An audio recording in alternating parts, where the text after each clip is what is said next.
안녕하십니까. 갤라호른입니다. 지난번에 이어 이번 시간에도 FX 마진을 중심으로 외환 거래란 무엇인지 살펴보겠습니다. 이번 시간에는 FX 마진 시장 특성에 대해 살펴보겠는데요. 거래량과 통화 선물과의 차이, 장내 시장과 장외 시장에 대해 간단히 알아보도록 하겠습니다. FX 마진 시장 특성을 들 때 사람들은 거래량을 언급합니다. 거래량을 언급하는 이유는 엄청난 거래량과 거래 대금 때문에 일부 세력이 가격 조작에 나서는 것은 불가능에 가깝다는 걸 은연중에 강조하기 위해서입니다. 그런데 FX 마진 시장의 거래량을 알기는 곤란합니다.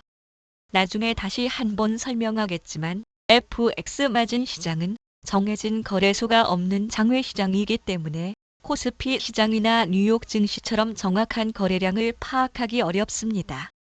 중개사로 나선 회사들이 세계 곳곳에 있는데 회사 각각의 거래량을 일일이 파악하기 곤란하기 때문입니다. 그래서 FX 마진이 아닌 외환 시장 전체 거래량을 언급합니다. FX 마진이라는 상품이 외환 현물 시장에서 파생됐고 움직임이 현물 시장과 거의 똑같이 움직이기 때문이 아닐까 합니다. 국제결제은행 BIS에서 조사한 바에 따르면 외환 시장에서 이루어지는 하루 거래량은 4조 달러에 이릅니다. 4조 달러의 대부분은 현물 거래가 차지하고 있고 선물과 스왑 거래, FX 마진 거래가 일부분을 차지하고 있지요. 4조 달러가 어느 정도인지 가늠이 되시나요? 2020년 1월 우리나라 외환 보유고는 4,079억 달러입니다. 보유 규모가 세계 9위 수준입니다. 지난 1997년 외환 위기가 발생할 당시 외환 보유고가 바닥나 국제통화기금 IMF의 손을 빌리던 때를 생각하면 격세지감을 느낄만 합니다. 외환 보유고가 세계 9위이지만 외환 시장 하루 거래량의 10분의 1 수준에 불과하네요. 참고로 책에는 한국의 외환 보유고가 3,200억 달러라고 했는데요. 그동안 보유고가 꾸준히 늘었습니다. 외화를 가장 많이 가지고 있는 나라는 중국입니다.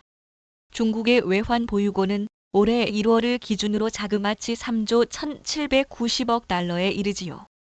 그런데 외환 시장에서 하루에 거래되는 거래량은 중국이 보유하고 있는 외화보다 훨씬 많습니다. 외환 시장의 규모를 짐작하시겠습니까? 앞서 말씀드렸듯이 전체 외환 시장에서 FX 마진이 차지하는 비중은 그리 크지 않습니다. 주식 시장에서 이른바 작전 세력들은 중소형주를 제물로 삼습니다. 시가총액이 작아 가격 조작에 나설 만큼 지분을 차지할 수 있기 때문이겠지요.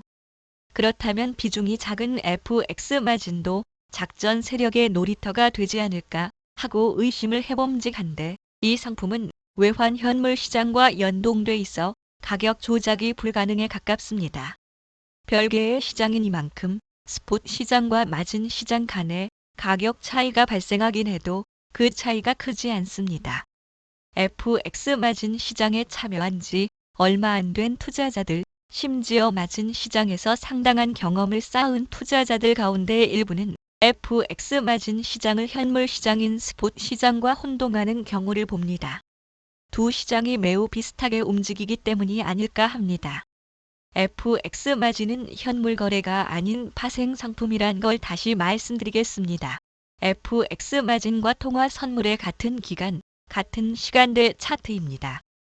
모두 각 상품의 1시간 차트인데요. 보시는 바와 같이 모양이 매우 비슷합니다. 캔들 하나하나 따져보면 차이가 있겠지만 흐름은 보시는 바와 같습니다. 초단타 매매를 한다면 작은 차이 하나가 거래에 큰 영향을 미치겠지만 1시간대 이상의 차트를 가지고 거래를 하는 투자자들에겐 FX 마진과 통화 선물이 쌍둥이 형제처럼 보일 것입니다. 그리고 현물 시장 차트와 이들 두 시장의 차트를 비교하면 역시 비슷한 모습을 발견할 수 있을 것입니다. 현물과 선물 시장은 가격 차이가 있지만 차트 모양은 비슷합니다. 그래서 갤라호른은 선물 거래를 할 때도 종종 FX 마진 차트나 현물 차트를 가지고 시장을 분석합니다. 모양이 비슷하다고 그것이 똑같은 것은 아니지요. 돋보기로 들여다보면 각 시장 간의 가격 흐름 차이를 찾아볼 수 있습니다. 똑같은 캔들이더라도 어느 시장에서는 캔들이 비교적 일찍 완성되지만 다른 시장에서는 매수세와 매도세의 힘겨루기 끝에 가까스로 캔들 모양이 결정되기도 하지요. 이런 작은 차이를 거래에 이용하기도 하는데 차익 거래라고 합니다. FX 마진 시장은 장외 시장입니다. 한국의 코스피나 미국의 뉴욕 증시 선물 거래는 일정한 거래소에서 이루어집니다. 우리나라 사람들이 많이 거래하는 해외 선물 거래는 미국 시카고에 소재한 CME 시카고 상업거래소에서 이루어지고 국내 주식은 서울 여의도에 있는 증권거래소에서 이루어지지요. 하지만 FX 마진은 그런 거래소가 존재하지 않습니다.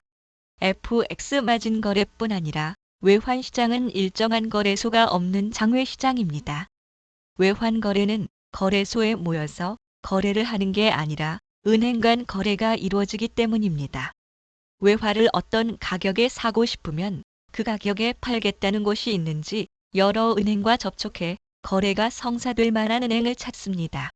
이렇게 거래소를 통하지 않는 장외 거래를 점도 거래라고 합니다. 공신력 있는 거래소를 통하지 않기 때문에 각 거래 주체 간 신용도가 무척 중요하겠지요. FX 마진, 현물 거래, 모두 점도 거래라 할 수 있겠지요. 개인 투자자들이 FX 마진 거래를 할 때는 FDM이란 중개사를 통합니다.